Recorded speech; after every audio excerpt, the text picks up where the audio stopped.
Fire Sword, Chapter 6, The Ocean. Wow! Yui giggled happily as she gazed out at the vast expanse of blue water. It's so big! It's even bigger than it was in Alfheim, isn't it, Daddy? Kazuto smiled and patted his daughter gently on the back. I don't know, Yui, he said honestly. Alfheim had a world limit, but I honestly don't know if this ocean stretches how far this ocean stretches in comparison. I guess if I looked at some of Robin's maps, I could figure it out. The two of them were on the upper deck, enjoying the afternoon time to themselves. Asuna was down in the main hold, where she was practicing combat with Lucina, with a wooden rapier replica. Both of them had equal footwork, but Asuna had the upper hand when it came to speed of their sword strokes. It seemed to Kazuto that Lucina's style was a little too emphasized on pure force for someone of her size. This seemed because of her desire to mimic her father's own fighting style, despite the fact that he was far more muscular than she was. It served her well against creatures like the Risen, who were far slower than humans typically were, but since they were about to go to war against other humans. I'll get to it later tonight, okay, sweetheart? He said to Yui as he headed down toward the stairs. Is that okay? Yeah, she nodded. Are you going down to fight on the deck too?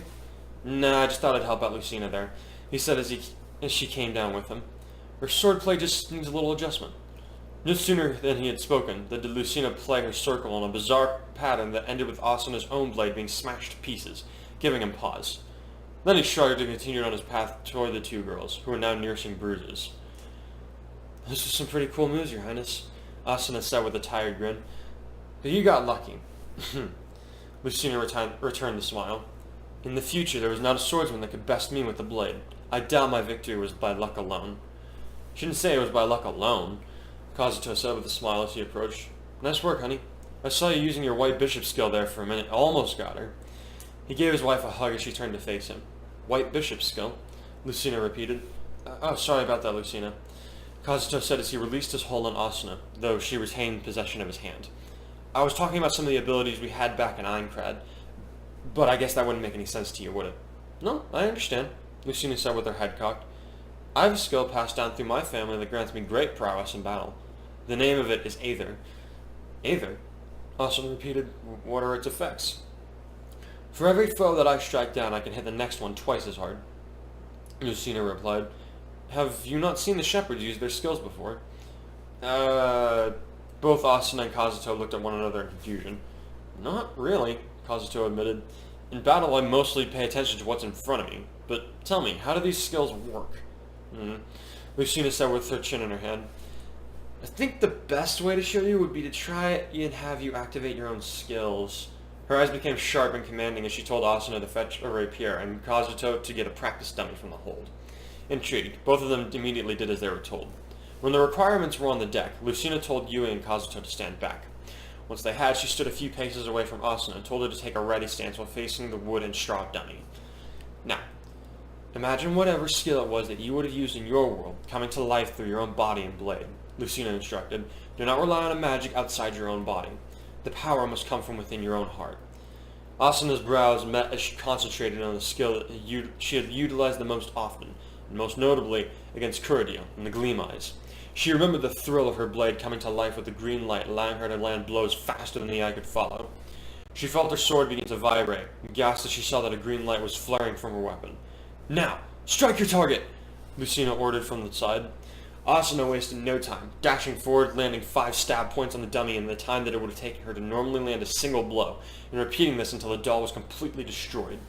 When it was done, she stood there, panting from the effort. Lucina nodded approvingly and said, It is clear to me now that the power of Astra sleeps in your veins. Well done, Lady Asuna. That is not a skill found often. Wow! Yui grinned. Mommy just gets cooler and cooler every day, huh, Daddy? Yeah, she does. Kazuto grinned wholeheartedly. Turning to Lucina, he said, So, you suspected that she had that skill, huh? Any idea what I've got going for me? No, sir, she said, much to his disappointment. I would need to practice combat against you, or watch you spar with someone else before I could begin to have a guess at that. Huh, he said with a light grin. Feel up to having a go right now? Of course, Lucina said with a quick dip of her head. I'll be happy to oblige you, Sir Kirito. She lifted her practice blade and said, When you are ready. Kazuto picked up 2 practice blades and assumed his ready stance. Then, driven by the same impulse, they leaped forward simultaneously, their blades crashing with great speed and power. Kazuto had excellent reaction time, along with 2 swords to Lucina's 1, and this gave him an advantage that he used to the fullest extent. Lucina was taken back by his ability to use 2 swords with such efficiency, but she refused to give up. She never gave up. That was what set her apart from others, Kazuto thought. Even when the whole world had gone to hell, she never gave in to despair. But still. Playing both his swords in a pair of hyper-quick feints, he finally landed a hit on Lucina's left leg, causing her to stumble and leaving her wide open. He swung his left sword and stopped just a handbreadth from her neck as he said, "Dead." The girl froze in place. Kazuto slowly withdrew his blade and said, "So, any idea what skill I have now?" Yes, but first..." Lucina straightened and saluted him with her sword. "I would like to know how you bested me. I was able to defeat my uncle, Lonku, within minutes, and I know that he is a better swordsman than you. So how is the outcome of the match?" Kazuto smiled, for he had already begun discussing this with Yui before coming down to the deck. "Answer me this, Lucina," he replied. "When was the last time you ever fought another human being?" Not since I fought to save my Aunt Emran's life," the young woman replied, slightly puzzled. "What has this to do with my defeat?" "You're used to fighting Risen is the problem," Kazuto explained. "If you want your skills to be sharpened, you need to fight people with faster reaction times than a zombie." "But my father and I have been on equal footing," Lucina protested with a frown. Sir Krom relies on a style that mainly utilizes raw strength, something that someone of your frame lacks," Kazuto replied. "He has the necessary muscle to use his style. You're thinner than he is. I know that you want to fight like your father, but you need to accept the impracticality of copying him exactly. You only end up hurting yourself in the process." "Ah," the princess said, crestfallen. "I understand. Thank you for showing me this, Sir Kirito. I do truly appreciate it." "No problem," Kirito shrugged. "I'd be happy to spar with you any time I'm not busy with my family. You're a good fighter, no doubt. You just need a little work, and you'll be knocking Krom flat in no time." Lucina smiled softly at that. They all looked over when a new voice entered their midst, saying, "Don't encourage your teenage rebellion, Kirito." Robin walked toward them with the red tome in his hand. "Teenager rebellion," Lucina repeated. "I'm not..." He was joking, Lucina. Asuna grinned. "Oh." Yui giggled at the princess's reaction to being made fun of. "How are you all this afternoon?" Robin said as he came closer. "Hey there, Yui," he said as he ruffled the small girl's hair. "Hi, Sir Robin," Yui replied.